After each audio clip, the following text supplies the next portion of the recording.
Letter రాసింది ఖచ్చితంగా నా చెల్లెలే. చిన్నప్పటి నుంచి మా జీవితంలో జరిగిన ప్రతి ఇన్సిడెంట్ ని తను రాసింది. అంటే ఖచ్చితంగా నా చెల్లెలే. అవునా? తను ఎక్కడుందో అడ్రస్ చూడు, వెళ్ళి కలుద్దాం.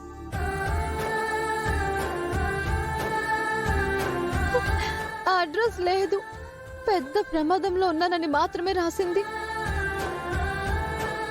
ప్రమాదంలోంచి బతికి బయటపడితే కలుస్తానని రాసింది. అది ఎంత పెద్ద ప్రమాదంలో ఉందో.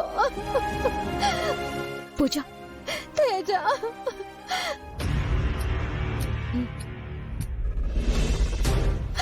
తేజ, ఏంటి ఎందుకు ఏడుస్తున్నావు?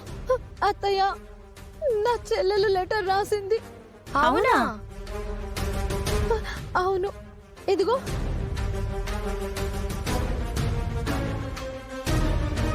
ఎక్కడుందంట? ఎప్పుడొస్తుందని రాసింది? లేదు, ప్రమాదంలో ఉన్నానని రాసింది అత్తయ్య. తనకేం కాకూడదు, ఏం కాకూడదు. తనకేం కాదులేవే, కంగారు పడుకో. మనిషిని తెలిసింది, అడ్రస్ లేకుండా ఎలా కనిపెట్టగలమే?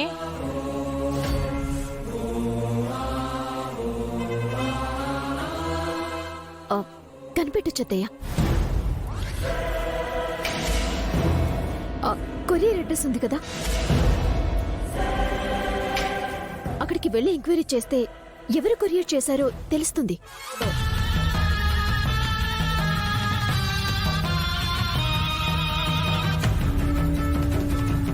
అప్పుడు నీ చెల్లిని ఈజీగా పట్టుకోవచ్చు. పూజ, నువ్వే టెన్షన్ పడుకో. అవునే, పట్టుకోవచ్చని చెప్తుంది కదా, నువ్వేం టెన్షన్ పడుకో. మీరు పదండి.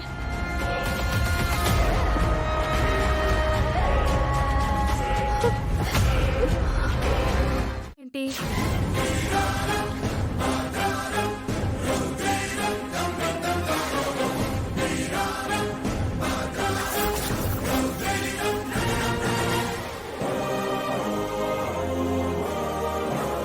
పెళ్లి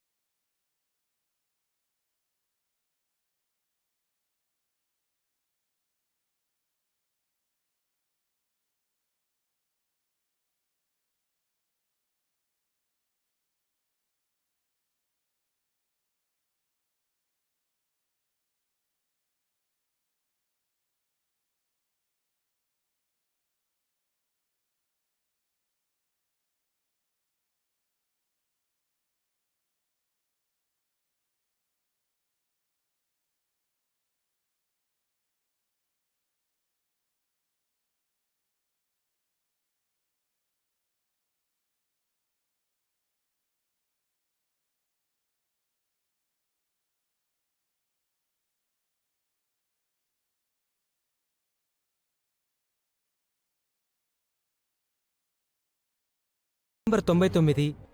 ఇంటి నంబర్ 99 బాబు. మీరు ఏ బ్లాక్ వెళ్ళారో అడగండి.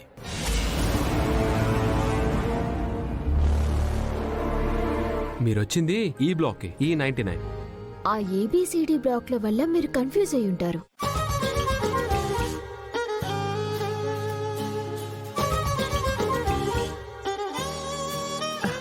అయ్యో సారీ అమ్మా, చిన్న కమ్యూనికేషన్ గ్యాప్.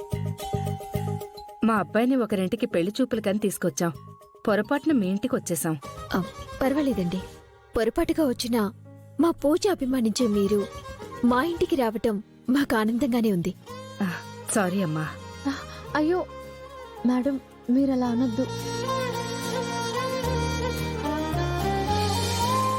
సరే అమ్మా, వస్తాను. సరే మేడం. అన్నట్టు నువ్వు నా దగ్గర ప్రాక్టీస్ చేయాలని అనుకున్నావు కదా, వీలు చూసుకుని ఒకసారి రా, కలుద్దాం. సరే మేడం. వస్తానండి. వస్తాము.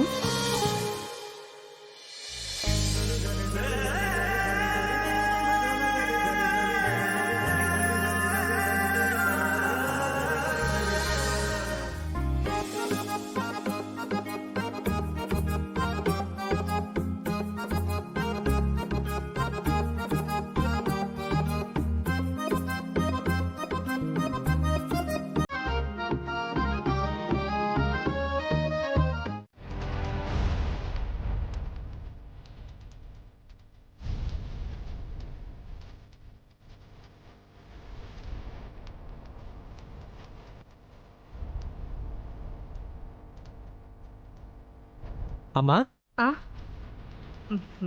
పూజకు నీకు పెళ్లి చేయటానికి సంబంధం గురించి మాట్లాడుతున్నాన్రా.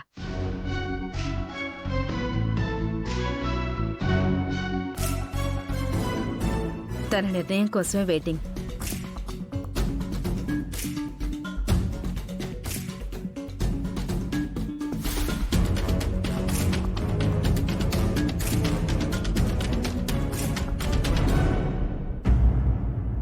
ఏంటి పూజ, ఏమంటావ్? ఆ, ఇలా మాట్లాడుతున్నానని తప్పుగా అనుకోకండి మేడం. ముందు నా చెల్లెలు దొరకాలి, ఆ తర్వాతే నా జీవితంలో పెళ్లి.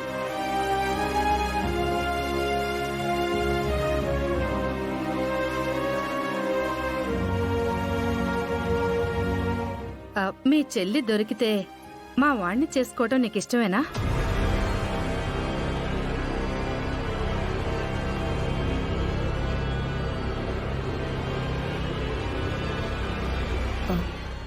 సమాధానం చెప్పు పూజ.